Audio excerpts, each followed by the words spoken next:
Mackenzie, welcome to the podcast. How you going? Thank you, Dyl. I'm very excited to be here. I've been well. How are you? Oh, I'm very well, thank you. Very, very, very well. Now, Portland at the moment, you're over there playing some football, soccer as we'd call it here in Australia. But what's the living arrangements been like? Is it a bit of a different sort of setup? It is a different setup. This is probably the first time I've actually moved into my own apartment and had to start from scratch with all my furniture. So I've literally bought everything new, which has been sort of fun, but also like I feel like you don't realise what you're missing until you get here and you're like, shit. You know what I mean? Like I feel like I got here. I had a bed all set up. The club helped me do that, but I didn't have like sheets, towels, and I just didn't even think about it. But it's starting to all come together now. So yeah, it's really good. I'm really enjoying it. It's taken me a little bit to get used to the league. It's very different to what I'm used to, but I'm enjoying it and just finding my feet slowly. I want to get into that. Like, there's so much to talk about today, and congratulations of everything you've achieved, especially in the last sort of 24 months when I suppose publicly it's really taken off, which has been incredible. Talk about the rise of the Matildas and everything else in between. But looking at sort of your journey from 2011, Perth Glory, Canberra United, Western Sydney Wanderers, Perth Glory again, Brisbane Roar, Anna Bojna, I hope I've said that right, Chicago Red Stars, West Ham, now at Portland. It's just a crazy career. And, we talk about a lot in sport, it infuriates me. We talk in AFL and people listening, they're like, can this player move interstate? It's like, mate, in the world game, we have people moving different countries every year. Like, what's it been like for you? Have you enjoyed it, or has it been really challenging? I've actually really enjoyed it. I will say, though, when I was, I think it was like 17, 18, 19 and moving around in the W League in Australia, I found that when everyone was leaving to go to the US or wherever they were going, I found it quite daunting to the thought of really having to move overseas at that time. Obviously, now going through it, I can't imagine why I didn't do it earlier, but at the very start, it is quite a big step, and especially, I think my first overseas team was in Norway, which was Arnebuna, what you just tried to pronounce before. But close enough. But that was probably my biggest step that I had to take, and the biggest challenge, just because I had absolutely no idea what to expect, and obviously English wasn't their first language, and yeah, it was a big learning curve for me. But I think one that I definitely had to take, one that I might have wished I took sooner, but at the same time, I think it definitely started the ball rolling for me. And I think once you step out of Australia, you're probably not going to go back for a while. And yeah, that's just where it all started, to be honest. And although we ended up going back for our off season, it then turned into a major goal to be playing overseas. And I think that's where the Chicago stint happened, and then moving on to West Ham and now Portland. Before we get into the rise of the Matildas and obviously Macca, My Story So Far, the book, and talk about all those things in between, I'm so fascinated with like changing clubs, negotiations, the business of the game, which obviously since the World Cup, for not just, players from the Matilda, but the game has grown so much, and those leagues obviously around UK and the US especially. How does that stuff take place? Like, obviously you have management, you're playing in the US, you then move to the UK, back to the US. How do those decisions go? What are those? Is it really cutthroat? Is it safe? Like, what are the decisions that sort of happen around player movement? Honestly, I feel like my situation would probably be a lot different to most, especially in the Matildas. Back then, obviously, I wasn't playing significant minutes. I wasn't the starting goalkeeper. I was barely on the team, and having to take the next step to move overseas, it's hard to find a club that is interested in an international player who, at the end of the day, hasn't really had any minutes for their national team. So from my point of view, I almost was at the point of I will take anything that I can get. And I remember the first contract in Norway, what I just spoke about, was, I don't even remember, maybe 30K for the year. And at the time I was like, yeah, great, like, let's do it. I thought it was the best thing ever. And to be fair, like, they give you housing and a car, and like they do take care of you. But I think where it differs is I never really had a process of negotiation. I was just like, if I can get overseas and get that experience, then yeah, I will take it. And that was the same with Chicago. I actually ended up my partner at the time lived and played in Orlando, and I was visiting her after the 2015 World Cup. And for whatever reason, they played Chicago, and the coach knew me just through mutual friends because Sam Kerr was playing there at the time. And they needed the goalkeeper. They needed the backup goalkeeper just because their starting one was still in the World Cup with the American team. So he randomly just approached me and was just like, we need to sign a backup goalkeeper like ASAP. Do you want to come over? And again, the minimum wage, and I was like, absolutely. Like, that was just a opportunity that I was like dying for to be in the NWSL. So that's how that one happened. And then West Ham, again, it was just as COVID was hitting, everyone was starting to sort of make a move to Europe. Sam had just signed with Chelsea. I think Caitlin had just signed with the Arsenal, and yeah, it was just that just looked like what the next step was going to be. And I had found an agent at this point who was in contact with West Ham, who actually he represented the other goalkeeper that was at West Ham at the time. So that's just sort of how that luckily matched out, because Reading FC was the only other team that had reached out, because I still wasn't playing many minutes at this point for the national team. So Reading had reached out. Again, it was no more than 30K, and I was like maybe a couple days from signing my contract, and West Ham reached out as their goalkeeper was leaving and said, yeah, we're very interested.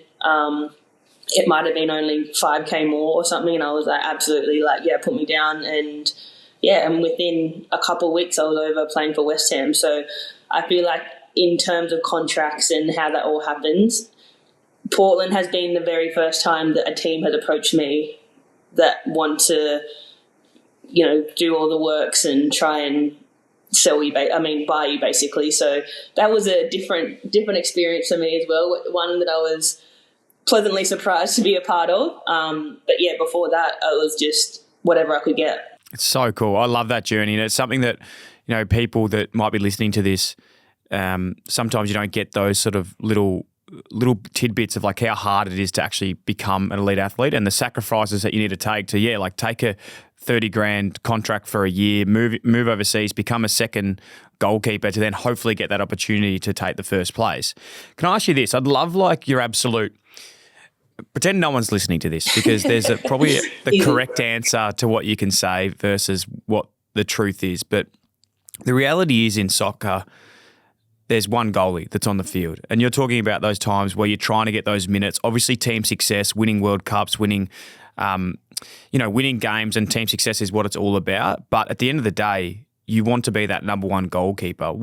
How hard are those relationships to navigate, of being like, look, I want the team to win, I want everyone to go well, but also I want to be the number one person? It's almost like two people competing for a really hard spot. Like, how do you navigate those relationships? And I suppose for you, how then did you become the number one goalkeeper for Australia? Yeah, that's a long story. That's a long process. I think at the start, when I first came into the Matildas, I was happy to be on the bench or third goalkeeper, whatever it was, and just learn and watch on and take in everything that was happening before me and see.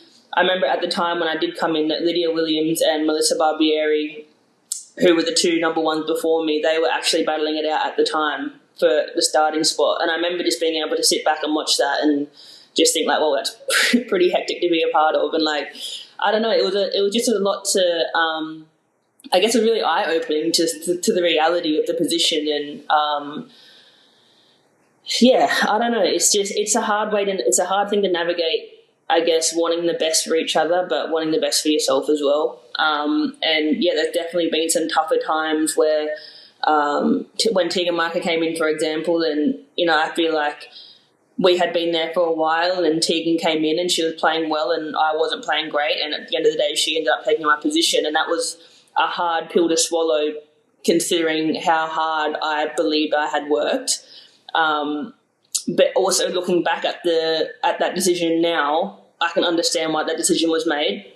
And I feel like I had to go through that whole process to sort of grow as a person and as a player, and realise what I was missing and what needed to change from my end. And then, at the end of the day, when I became number one, it was I wouldn't say it was out of luck, but I mean, it was at the start of 2023. I hadn't really played any games the previous year.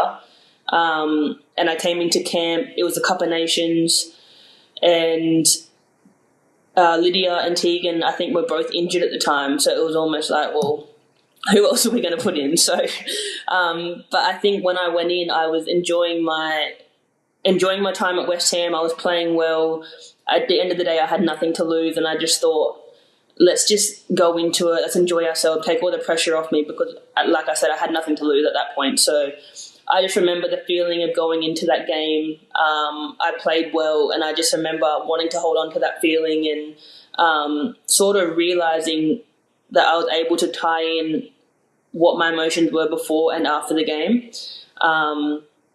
And it had been a while since I'd felt that sort of confidence and belief in myself, and just that carefree mindset, I suppose. And I think I just got the ball rolling, and I feel like everything that happened before that was the reason that I had got to that place at that time. And as much as I would love to have said I wish I took my opportunity sooner, I feel like everything happened for a reason, and that's what led me to that spot. It's all about opportunities, right? Like you get the opportunity, and then you got to be able to take it as well. And sometimes you don't take it on the first time. Sometimes it's a second, it's a third, but you just got to keep putting yourself back in the arena to do so, and learning along the way. Before I want to come back to that, but am I right in saying through that period too of being in and out of, the number one spot and opportunities in the World Cup teams, that there was an opportunity where you actually did consider making a move of codes? Yes. So when was it? It was after the 2015 World Cup, I want to say. Again, I wasn't really playing. I wasn't taking it very seriously. I was still playing at Brisbane Roar. Like, it was just a bit of fun. And it was our off season, and I went to Coorparoo in Brisbane and they needed some players for whatever reason. And I think there was 5 of us girls that went over and played. And I absolutely in AFLW. It wasn't AFLW at the time, so that hadn't become a thing yet. So that was just the Coorparoo. Yeah. It was just I think they call it Quaffle League. Is that right? I'm not sure. Something like that. It was one of the main leagues, and I absolutely loved it. I was full forward. I just stood up there, put my hands up, took a couple marks, kicked a couple goals. And I don't know, I just loved it. And a lot of the girls started to get scared that they were going to get injured, but I just kept going with it. And we ended up winning the grand final that year, and I was just like, this is so sick. And I remember the coach came up to me and he said, like, he was about to be the coach of the Brisbane Lions team the following year. And he said, is there any way that we can look into your contract to get you drafted? And, like, my eyes lit up. I was like, absolutely, let's get it done. And, I mean, it didn't take a rocket scientist to know that you can't actually do that, especially being part of the national team. So that dream died pretty hard. But I think the feeling of, like, playing and the joy that I felt of that, especially considering the position that I was in the national team, it was just always in the back of my mind that I was like, oh, you could just go and enjoy yourself so much. And it was after I was left out of the 2016 Rio Olympic squad that I was like, nah, this is it. Like, I'm not doing this shit anymore. I was so withdrawn from the team, and I was just like, this is, I don't know. I felt like I'd been working so hard, and I was like, I just can't do it anymore. I just don't want to feel this way anymore. And I was like, that's it. I'm just going to go home and go play AFLW.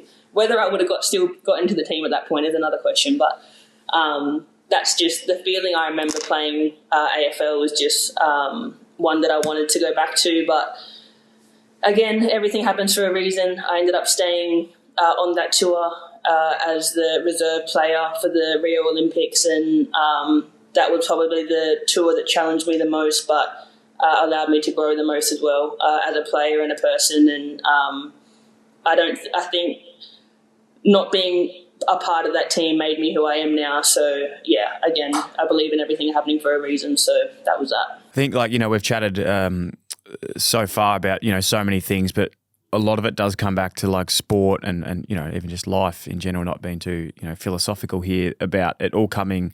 All like 90% of the things we've spoken about is all above the shoulders, like that mindset, the psyche of being able to, like, keep going. You face challenges, you're not getting selected, not in form, things aren't going your way. I suppose there's two parts of this question, and answer this however you will, if it even makes sense. But how did you keep yourself in a healthy space to be able to like continue rocking up to knock the door down? And then how does that actually correlate to even in your position being a goalie of it's like the ball's always not down your end. You've got to make hard calls. If, you know, a ball does go through the net, how do you bring yourself back to becoming resilient? All those bits and pieces. I can just imagine that as you as a whole, but also your position is tenfold to what it would be for someone else as well. Yeah, I think that's probably been the biggest struggle that I had going through my career is getting my mindset right as a goalkeeper. Just to keep myself in the game. It's so easy to, you know, when a goalkeeper makes a mistake, everyone knows about it. Like, it's so obvious when a goalkeeper stuffs up. So it's just like to be able to get those moments out of your head through a 90-minute game is a very, very difficult task. And I think that's what I struggled with for the longest time. And I think that's why I struggled with my belief and my self-confidence so much that I wasn't able to get out of my head. And I think also in a national team setup, you only go into camps every couple of months and you only have a certain, I think it's 2 games every camp in 10 days that you're able to, 1, potentially, hopefully start the game, and 2, actually play well to keep your spot. So I think when I got those opportunities, I put so much pressure on myself to play this absolutely perfect game and make no mistakes. Otherwise, that was going to be it for me. And I think that's what I struggled with the most because, as you said, you know, the ball is up the other end a lot of the time and you just have so much time to think about the pass you just made or the save you just made or the mistake you just made, whatever it is. And, yeah, it's a difficult task. And I think now going back to the Cup of Nations that I was talking about previously, when I took all that pressure off myself, it made sense why I was able to play so freely because I wasn't so hung up on what everyone thought or what I was doing wrong in the game or whatever it was. So that's why I was able to tie that feeling to how I played, which I think helped me a lot in the future. And in regards to how I sort of kept going through those times, that I would have to say, like, I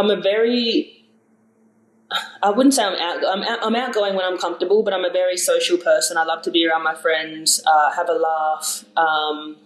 And honestly, that's like what I lived for when I was at camps. Like it was hard for me as well, obviously seeing my best friends, they're natural starters in the team, they've been starters in the team for many, many years. So it was hard in that aspect, but away from football, away from training, playing, like just being able to hang out, like they've been my best friends since we were 16, 17 years old. So like they brought so much joy to me and like camp was so much fun just being around them. And I'll always like be thankful for that because I think outside of training, I think the public can almost, well, I mean, even coaches, they can view you as you're on different levels. If you're starting or you're not, you know, you're not the same person. But I think with my friends and my teammates, you all view each other the same in that change room. You know what I mean? There's no starters or reserves or whatever it is. So I think for sure that is what got me through the most. And without them, I don't know if I would have kept going, to be fair. But it's definitely taken some years to get used to that for sure. Yeah, it's a great answer. I really appreciate your honesty in that because it is super challenging. I've played sport myself and like those relationships of people that you love, but you're also competing against them. You're in form, they're not, vice versa. It's super challenging and there's not really a correct answer for it. It's just how you can sort of manage it best yourself, I suppose. And it's probably going to be something that you still, until your career's finished, you'll deal with until the next phase of whatever that is. It's relevant for anyone that works in sport or even just in the office. It's always there. Let's go back, I suppose, to a massive period, the 2023 World Cup. Talk to us about, I suppose, on reflection now, how big that was in Australia, the impact that had on our country, unifying us all as like one, getting around it. How do you reflect on it now? Like what sort of period was that for you? How has it impacted you sort of going forward with everything else that you've made? And maybe take us to pre that. Like what was the feelings of going in? Did you ever think that it would turn out the way it did? No, absolutely not. Simple answer, not a chance. I think even going into it, I was still so focused on just trying to keep my starting spot. I think we played England and Scotland in England before that around April, and I remember just every single game just thinking like, you have to keep playing well. Like, I feel like I had played well enough by then to probably keep my spot, but I just never wanted to get complacent or, I don't know, just take my foot off the pedal, I suppose. And I remember going in, we had one final game before the World Cup started against France, and yeah, I was just like, just get through this game. I wasn't even thinking about the World Cup, and we'd had so many media days that asked me about us, the World Cup, the first game, and I was just on it. I was like, I honestly haven't thought about it because I really need to get through this next game and keep my spot, and then I can focus on the Ireland game and starting the World Cup. So yeah, I think it all happened for me personally very, very quickly. I remember getting through the Ireland game, and I felt like I had played well and we'd won 1-0, and like just that feeling. I think that there was 75,000, I think it was, in the crowd, and I was like, this is insane. Like, it was just something that you could not wrap your head around. But also, by the time you had a chance to reflect, you're about to play the second game, so you didn't really have that much time to actually soak it all up. And then the second game came around, and I believe I played like shit.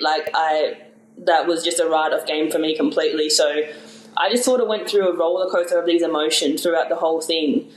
And I also say in the book, our round of 16 game, I actually got conjunctivitis. So I woke up that morning and my eyes was just stuck shut. Like, as gross as that sounds, and I actually have not even told the media after the game. My eyes were red as, and they were like, oh, we can see you're quite emotional. And I was like, yeah, we'll run with that, because I'm not telling you that I have conjunctivitis.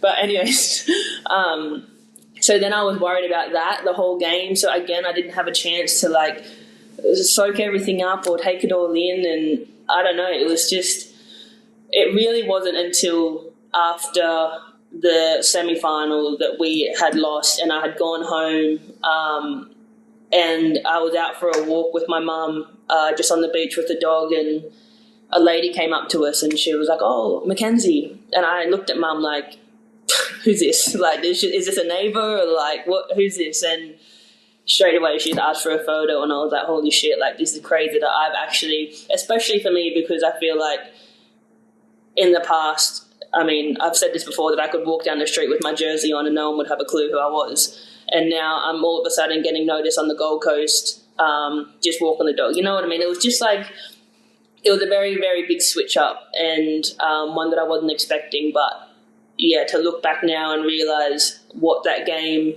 and the whole World Cup did for Australia, women in sport, football in Australia, like, it's just absolutely insane. And I think we went into that hoping that we would leave some sort of legacy, but nothing could have prepared us for what we did. So yeah, that's something that I'll always hold close to my heart for sure. Yeah, I think you can tick the legacy box. That's fair to say. What do you think, besides the actual performance of the squad being world-class elite football in itself, like, what do you think made the following so cult-like? Like, you know, we've had successful teams in many sports before, but like, there was something where we all really did and do buy in to the Matildas brand. Like, did you speak about that, or was it something that was organic in the sense of like new age, we had more access to players now? Like, you know, I followed a lot of the Matildas stuff that you guys were doing because you were really like interacting with your fans, the audience, like TikTok, the social media.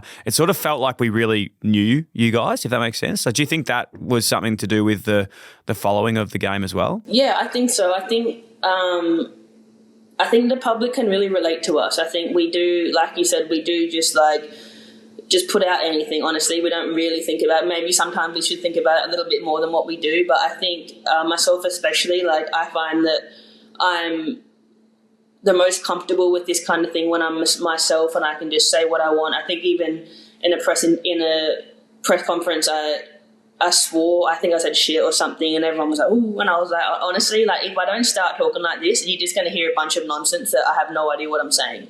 And I just feel like people are able to sort of relate to that and sort of see our true selves, which I think they've always liked. But at the same time, I think it was sort of weird for us also because we felt like, and we have been doing the same thing for 10 plus years, and it was only just now, which obviously I know that it would help having a World Cup in a home country, which I completely understand. But yeah, it was weird for us that we'd been doing the same thing for however long. It was not now only at that time that Australia was like, oh wow, the Matildas, which of course what success comes with and everything like that. But yeah, I think we've just been ourselves since the very, very start.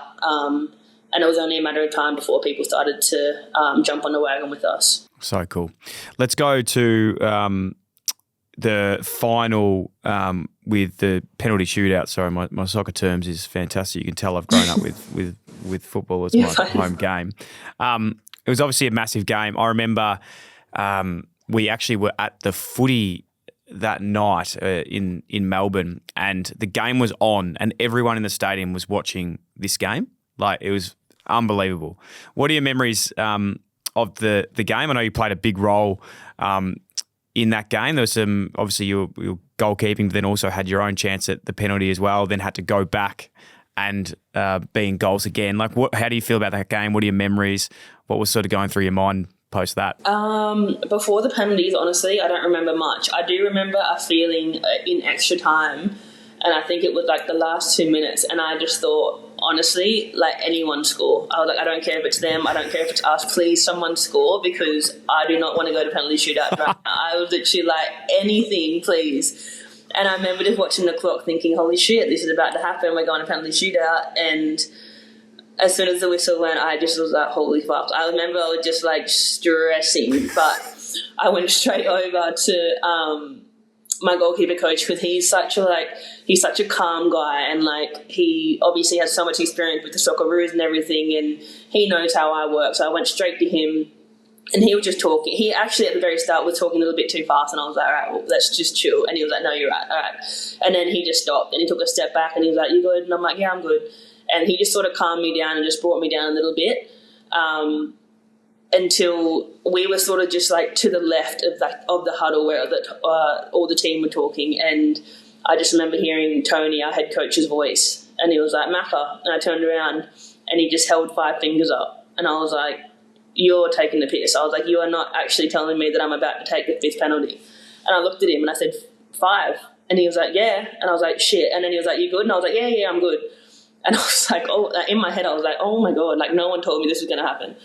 But anyways, I was like, okay, it's all good. Like, when took my spot, took a breath, whatever, and then I remember walking over, and I think that's when I just took a couple breaths, and I was like, okay, we're fine. And I think I just needed to get away from like all the hype. I remember the other 2 goalies like coming up to me, like being like, come on. I'm like, I just didn't need it. You know what I mean? I'm like, just leave me be, like, let me just calm down a little bit, because it was so obviously that the hype of the whole event was just insane. The crowd was nuts, and I was like, I'm okay. Like, let's just get on with it and whatever. Anyways, the first penalty comes, and I talk about it in my book as well, with the different techniques that I was trying throughout pre-camp, and I've always had a technique that I love to do, taking penalties. And then my coach had the technique that he believes is the more efficient way, which is fair enough, and had valid points. But I think at that moment in the first penalty, I just wanted to go back to what I was comfortable with, and what I believed in. I just knew that if I didn't do it, I would have regretted it. So I just went with it, and thankfully it paid off. And it just all started from there. And then I remember I saved the 4th penalty, and I remember seeing the ball, because I tapped it onto the post and it came back out, and I saw it come back out, and I went to celebrate, and then I just thought, shit, it's your turn. And I was just like, here we go. And like, everything just started, and I was like, what's going to happen here? Could you talk us through those techniques? So you've had the one that you love doing versus your coaches. Like, what are the techniques in a penalty shootout? I've always thought about this, because sometimes I see they try and preempt the kick versus watching it off the boot. Yeah, so my sort of philosophy for it is I just like to sort of play a little bit of mind games at the start, because I'm just like, at the end of the day, there's literally a 50-50 chance, and I'm not going to just hope to God that I just choose the right way. So I'm like, I may as well just chuck some sort of shit in there, just like see what they're doing, see what their run-up is. And I just sort of I sometimes like to take one step to the opposite side before I then go, because I just try and make them think that I'm going to go that side and they change their mind. But again, it only ever really works if someone's nervous, because otherwise they're not really going to change the way they go because they believe in themselves so much. So there's always mind games with either them or me or whatever it is. But I remember just seeing her walk up to the ball and I was like, she's nervous. I could just tell she was shitting herself. And she was sort of, I could see her sort of watching me. So I was like, stuff it. I'll just do it. I'll just see how it goes. Either way, I was going to go that way. I just wanted to chuck something in before it and just see if I could throw her off. Whether it worked or not, I have no idea. I couldn't tell you. I'd like to think it did, but I don't know. But yeah, that's it. And then compared to my goalkeeper coach's way is more so try and wait as long as you can and then take a big loading step and just push. So basically the argument compared to mine is that I don't cover enough goal because I basically give up another step to the opposite direction, which is fair. Because if someone slots it like really well, I can't get across.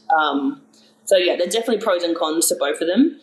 But I just think in that moment for that first one, I just wanted to stick to what I knew and went with that. Unbelievable. What goes through your mind, like especially in that period, like we go back to that, which we are now, you're obviously, zeroed in, zoned in to try and stop the ball from going through the goals. Then you have the opportunity to take a penalty too. How do you flop out of those moments into each other? Or are you sort of so zoned in at that period that it's all sort of flow state? Yeah, I remember saving the fourth one and thinking, oh shit, it's my turn now. And I feel like obviously naturally I'm a goalkeeper, so that's what I know. I know how to save goals or dive different directions, whatever it is. But naturally taking a penalty is not my forte. And I think straight away I was just I was stressed. I was so nervous. You could probably tell, especially considering I could have won the game. And to be fair, in training, I had slotted them. I felt comfortable in training. I felt comfortable with how I did it. I always go that way. But yeah, I just sliced it the tiniest bit and it smacked the post. I think it nearly went back to halfway. I hit it that hard. But yeah, I remember just turning around towards the girls and they were just I was just so devastated because I was like, damn, we really could have just won that. And I turned around and they all were they're like, you're fine, you got it, keep going. And I remember watching the footage back and they had already done the hands on the head and everything, but I didn't see that until I turned around and they were all no, it's fine, we're good. So I was like, oh, no worries, let's get on with it. So that was good from them, and they obviously rallied around me a lot. And then again, I was able to get back into the mindset of being a goalkeeper and sort of stick to what I know and be comfortable again. So yeah, it's definitely a roller coaster of emotions, but I think a penalty as it is, I'm more comfortable doing that than taking them for sure. Getting back in goals after the slight miss, that I imagine would have been pretty challenging. You'd want to make sure in your own mind, you're like, fuck, I've got to get this next one. It was a couple after that I think maybe 2 or 3 they took and they all went in, and you can see in the video I'm starting to get frustrated because I'm like you really could have won that. We could have all been going home at the moment, but yeah, I was starting to get frustrated because I wasn't. I was getting in my head, and then you think about what you could have done and how you missed and blah blah blah. So yeah, it's definitely hard to get yourself back into it, but yeah, thankfully the kicker that ended up coming back up, the one that I saved those 2, was actually an ex-teammate from West Ham, and I just knew as soon as she started walking up, I just knew. For some reason, I was I just know where you're going to go. And I feel that's the sort of the games that you start to play because you know their personality, you know what way they like to go, and yeah, I think after that, then I sort of brought myself back down, was able to get back into it. Unbelievable. And then obviously Viney kicked the winner and it was all over. Amazing celebrations. Apparently, we're doing some research. Is that the longest in history of a penalty shootout? Apparently. It's gone for as well? Yeah, that's news to me as well. But yeah, apparently it was. Sorry about that. That was my bad. It's probably it was good content anyway. Very good content. Makes a good story. Fantastic. And then post that amazing run, as we mentioned earlier, what sort of come next from that? The stardom, I suppose, of the Matildas and the following that the nation has for the team is unbelievable. We can't see what takes place next with the team. In terms of the football stuff, which takes care of itself, obviously with the Matildas, like what were the biggest surprises, I suppose, or things you're amazed with that you saw from like the general public or people wanting to get involved with players individually, or even as a team that you were just like so surprised with post World Cup? Yeah, I would say the opportunities that came from working with brands and ambassadorship and everything was insane to me. Like, especially considering, again, I hadn't had one single deal before the World Cup. I think Nike actually was my first one, and that was like I was borderline begging them. I was like, please, I just a pair of boots. No, for real. I had just actually been let go from Puma. I was with Puma for a couple of years, and I had just been let go by them because I wasn't playing any minutes for my national team. And we reached out to Nike, and I was like, please, like I'll take boots, I'll take gloves, and some runners. And then they ended up putting me on a contract, and that was my first contract really from like that whole thing. But then after the World Cup, they just didn't stop. As lame as that sounds, and I hate like talking about myself in that kind of aspect, I was so blown away at the amount of people that were reaching out to all of us. Like, it was crazy. And yeah, I don't think I ever imagined that's what would have come from that World Cup, if that was anything. I think that goes back to the point that we were earlier around like why people were so connected. It was that authenticity and the feeling of like people wanting to be connected, but also brands wanting to leverage and be connected as well because they believed in it. Puma would be absolutely spewing. They let you go. And I love that you mentioned that because it's always good to give a little clip on the way through. But the Nike ambassadorship's actually amazing. Am I right in saying as well through that World Cup, they'd actually printed off all the jumpers, but for goalies, they never normally did the goalie jumper. Was there something around that you mentioned in the book as well? Yeah, so that was Nike worldwide in general. They just didn't do goalkeeper jerseys for any team, and I think it was... That's terrible. Yeah, it might have been the Euros that Mary Earps had started the conversation, who's the goalkeeper for the England women's national team. She started the conversation because she's quite a big deal over there, and then I think they started releasing them for England, Netherlands, France, and maybe someone else. And then I think they just got the conversation. And I think, honestly, I was happy to take a back seat because I was like, Nike have just signed me. I'm not pissing anyone off, so I'm just going to take a back seat here. I was like, fingers crossed for all you guys, but I'm sorry, like, I'm out. But honestly, to see how the public reacted to all of that, I strongly believe that the public were the reason that, like, they were the reason that it made it happen. Like, I don't think without them, Nike would have really taken the initiative to do that. And I think that was probably the coolest thing to see, that, like, the public definitely drove that. And I think that they have such an impact that they don't really know about. Unfortunately, sometimes it can definitely be negative, but I think they can definitely throw a positive spin on things and really, like, drive things to be better for everyone in general, but for us as well. It's an interesting point you raise around social media, like the movement of how positive that can be for change, but also how hard that can be in any sport when you're on a pedestal of whether it's sport, business, life, whatever it is. How have you navigated, reaping the benefits of that with everything that's good, everything good that's come from it, but also there's obviously the other side of things too, which is really challenging, the trolling, when you blow up on socials. Have you faced any of that stuff, and how have you dealt with that through your time? Like, the positive stuff that has come from social media is probably one of the biggest reasons that we have been able to get the deals and stuff that we have. So, like, I feel like taking that away from it, it's definitely been some struggles. I think even after the Nigeria game that I spoke about, I feel like I didn't play well. Those comments get to you, and like, as much as you like don't want to read them, and like you want to believe that like these people don't know what they're talking about, like, you just feel like there's always a little bit of truth behind it. And to be honest with you, like I said, over here in Portland, I'm still trying to find my feet a little bit, and I've been struggling to sort of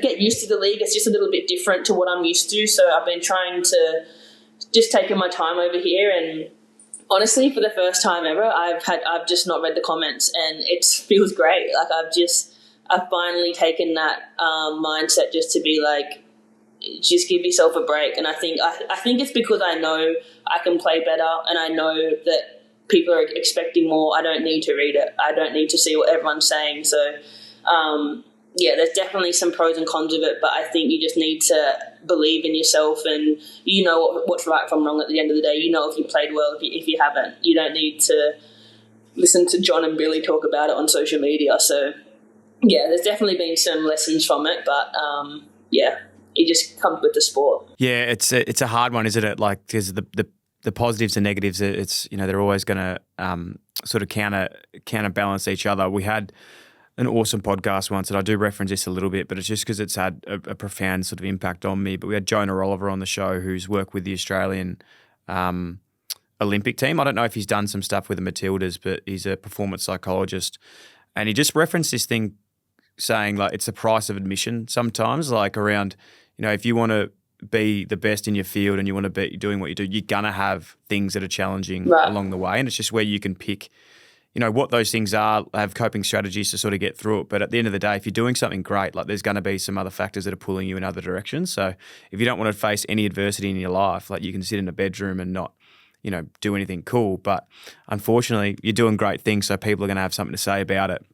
And I think that, and you'd be able to comment on this a lot better than I can, but I think that what's happening in Australia at the moment with social media, especially in our AFLW world, is around. It's like players and athletes are actually welcoming criticism around performance, but it's when that criticism goes to, like, appearance or personal life or things that are going out. It's like, hey, you can criticize us. Like, we want to be the best we can be, but criticise in the right way. No, I completely agree with that. And to see, I think you see it over here a lot more as well. The sexism, the racism, everything is still so visible, and so, like, it's just everywhere. And I think, obviously, I consider myself lucky that I've never had to deal with any of that. But to see my friends and some of the stuff that they face, like, it's just heartbreaking. And I feel like we take all these steps forward, and it's still, like, you just look at something and you're like, wow, we still have so far to go. And it's just like, sometimes I feel a little bit helpless, because I'm like, I wish that I could do more to change that. And you do what you can, but to see how much of it is still so visible and so easily accessible to some people that they want to do this is just, it is sad, and it's a sad world sometimes, but it's no, obviously there are some negative things, as we've spoken about, but it's just that thing with social media. Unfortunately, there are those bad things, and again, I'm a straight white male, so I haven't been facing a lot of those things. I can't comment directly on it, but it's we can all work together to be better on it. That's for sure. Macca, fave chapter in the book. If you had to pick your favourite chapter, might be hard. There's a lot of good ones. What would you say is your favourite chapter, or what are you most proud of in the book? Oh, that is a hard one. I don't know about a favourite chapter, but I will say my favourite part of the book is the perspectives that are in there from other people, which I didn't realise it was going to come together like as well as it did. And seeing, especially people like my dad and my brother, who, like, we're not really like a very affectionate family. Like, we're just like, we'll take the piss out of each other all the time. Like, we're just a bit like lighthearted, and to see some of the stuff that they put in there, especially my brother, I'm like, oh, really? Like, you're proud of me? That's interesting. Like, I haven't heard that one yet, but it's just funny to see how he sort of worded himself and what he used to think back when we were younger. And then obviously my best friends, heard from some coaches that I haven't spoken to in years. Darren Lockie is on there, who's someone I looked up to since I was a kid. Honestly, just like all the little perspectives that I saw from different people was just one of the coolest things to see, and something that I don't think I would have ever had access to if I hadn't have done that book. So yeah, I would say that would be my favourite for sure. No matter how old I become, there's still something about, like, people saying that they're proud of you. It's like the one thing I'll watch, like any movie or advertisement on anything. As soon as someone says, like, I'm proud, it's just the one thing that, like, gets me. Crying. It's just like, oh, it's the best, man. Like, someone says that, you're just like, fucking hell, like, thank you. Because I don't know what it is. Like, maybe it's to do with, like, I don't know, maybe it's to do with just, like, trying to when you have like you're always trying to do the best thing and you question yourself whether you're doing it, and Well, you that's know what I ultimately feel like you have done well. I feel like my brother and my dad have always been like my toughest critic. They've been my biggest supporter, but like if I had a shit game, like they were the first to tell me. And like very rarely, I mean, my dad, he would tell me if I've had a good game, but very rarely would my brother text me and be like, "Oh, good game." Like he would always have something to say. And I think just, he actually, even more weird, like he is not a social media person whatsoever. But I remember after the quarterfinal, he did a post of, it was a picture of me. I was walking away and my two nieces are following me, and we all have Arnold on our backs, and he posted the photo and just said, "Proud of you, mate." And I was like, oh my God, like that is probably the first and probably the last time I will see him write that on social media. But I think, yeah, it's just so special with some people that when you have done something for so long and you wanted to impress them, you wanted to make them proud for so long, and it's not really something you usually hear. When I read that or see that, I don't know, yeah, it just means a lot. It just, I just think it was very unexpected, and yeah, it was really special to see. No, I couldn't agree more. There's something about it that it just gets me going.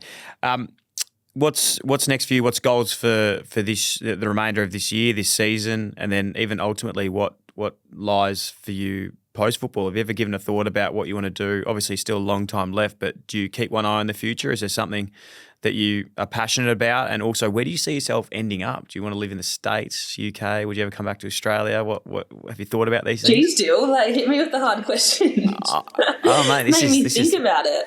Yeah, man, we're this big show here. They're hard questions, very hard questions. Right now, and probably for the near future, I really do want to work hard on finding my footing in this league and sort of make my mark on this league and this team, because I think I made this move wanting to make an impact and sort of put myself out of my comfort zone. I knew it was going to be challenging, but I sort of just want to sort of stick to it and like be able to look back and just be like, oh, you got through that time. And I don't know.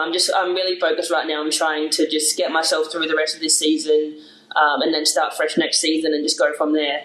And in terms of, the future, as much as I would love to say I've got it all figured out, I have absolutely no idea. I would like to say that I will be living on the Gold Coast. I don't want to leave home. I love the Gold Coast too much.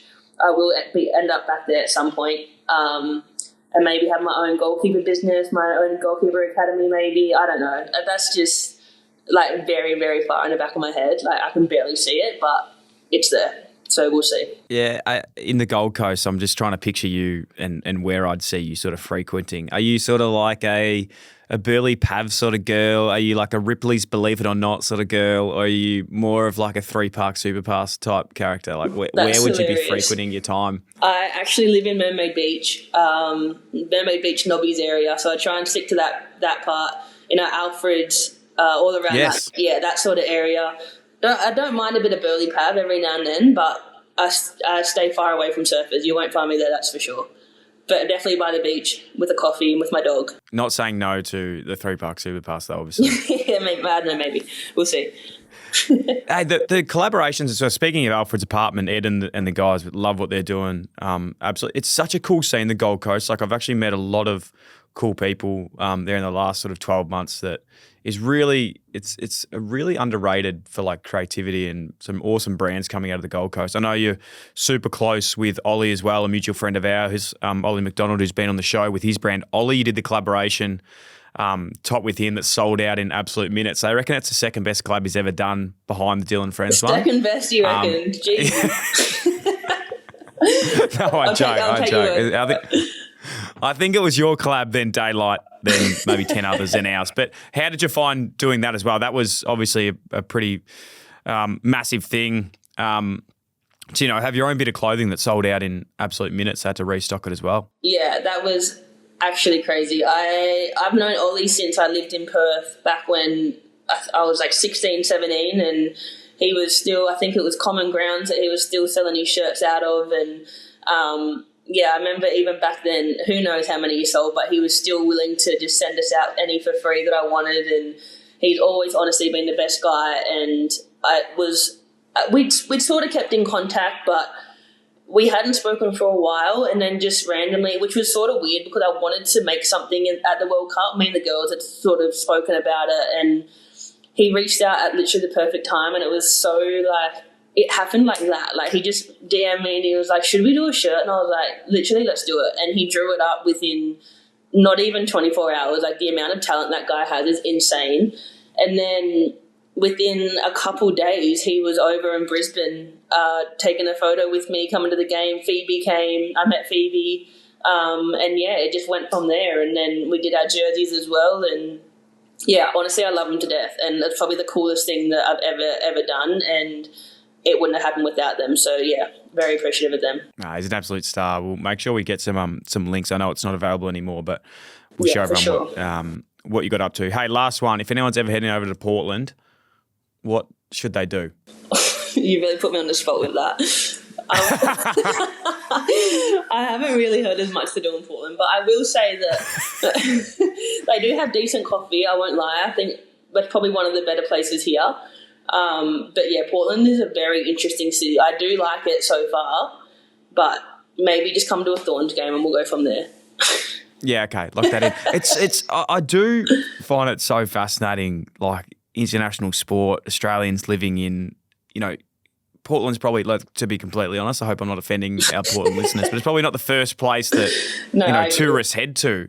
So living in a place like that, it just fascinates me what yourself and other international players would actually get up to. Yeah, I know you're on the road travelling a lot of the time as well, but yeah, I think it's more so just being an American now. It's just very different from where I was in the UK.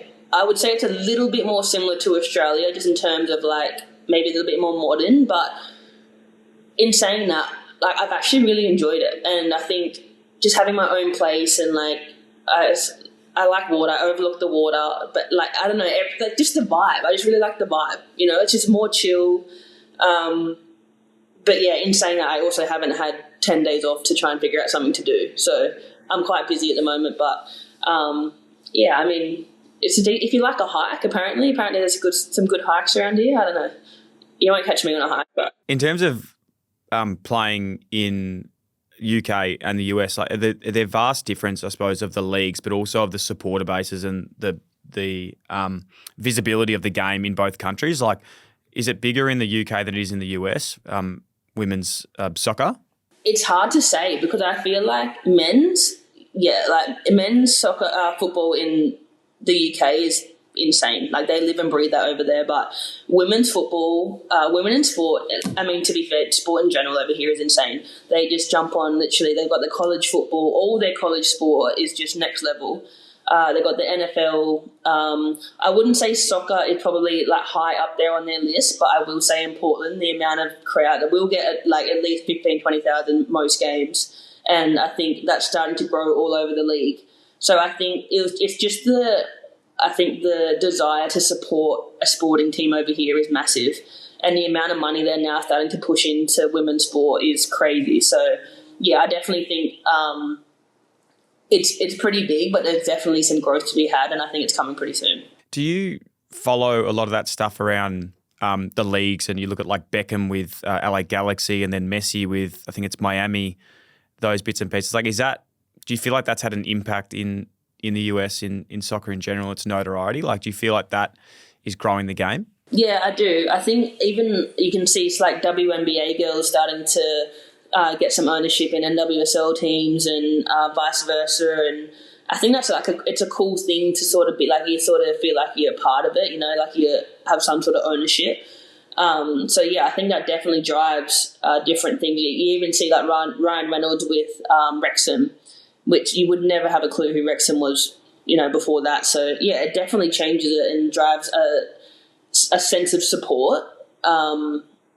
I mean, me personally, I haven't really dabbled in any of that just yet, but we'll see. Maybe in the future. And last one, I promise, I'm just so intrigued by this, is people that you've crossed paths with, I suppose, over the last 24 months being in the UK and the US. Have you got any big A-listers that have come to games or you've ran into them via other promotions that you're doing? Like, who's some of the top dogs that you've sort of met at the top of the list? God, I can't even think. Honestly, like, and this is so lame of me, but the only thing that sticks out because like I loved him so much was when I went into the Brisbane Broncos after the World Cup.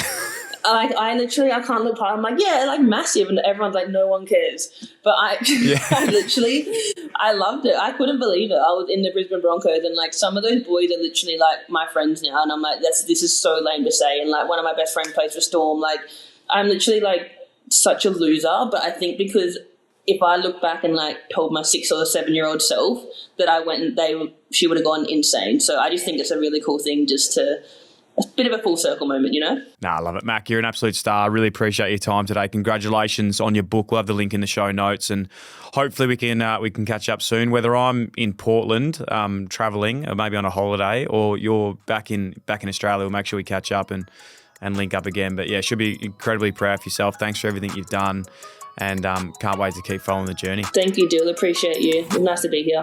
Thanks for listening to another Clubby Sports podcast. If you like this episode and you're looking for something else to listen to next, I've added a link in the show notes to another episode that I think you will love. Make sure you're following us on Instagram at Dyl Friends, on TikTok at Dyl Friends, and if you want to send something in for the show or chat to us on the minis, any bit of feedback, please email me at mailbag@dylanfriends.com, and we'll chat to you soon. IllyXX, thank you so much.